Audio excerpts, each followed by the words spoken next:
There's an increasing number of bike riders and pedestrians being hit by cars across the country, and Cleveland is no exception. A recent report shows that last year there were more than 500 car incidents involving walkers and bikers. News 5's Nadine Alasada spoke with impacted people and what the city is doing to make the streets safer. Jenna Thomas finds her happy place on her bike. I love biking. I feel so much more connected to the city when I bike. But over the years, she's personally experienced the amount of bikers and walkers struck by cars. My dad, when we lived in Lakewood, he would commute to work on bike and he was hit by a car.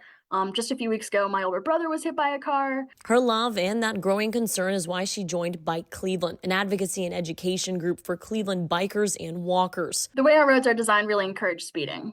And so it leads to a lot of unsafe situations for people biking and walking. According to a Bike Cleveland report, 25% of the city's population doesn't have cars, so many rely on walking, biking, and transit. In 2023, 550 bikers and pedestrians were struck by a car, and 9 were killed.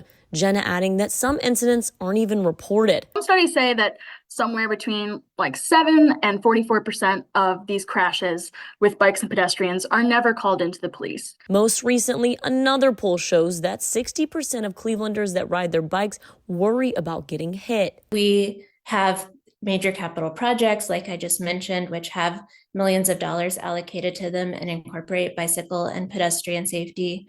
Over the last year, Callie Mersman, the city's senior strategist for transit and mobility, tells News 5 they've noticed the trend, so they are redesigning the roads to try and slow down cars. We're working on things all the way from quick build, low cost, using things like paint and plastic posts, to create curb extensions to make crosswalks more visible, shorten the crossing distance for pedestrians. But with years of road designs dedicated to vehicles, the pivot will take time. It is a sustained effort and a reprioritization of speed and convenience being less important than ultimately someone's life and the safety of people moving throughout the streets. For Jenna, she's happy to hear improvements are to come, but wants to see them soon because she believes they won't just benefit bikers. It helps meet our sustainability goals. It can really improve economic development. It can improve public health. There are so many things that are tied to transportation. Reporting in Cleveland, Nadine Abusada, News 5.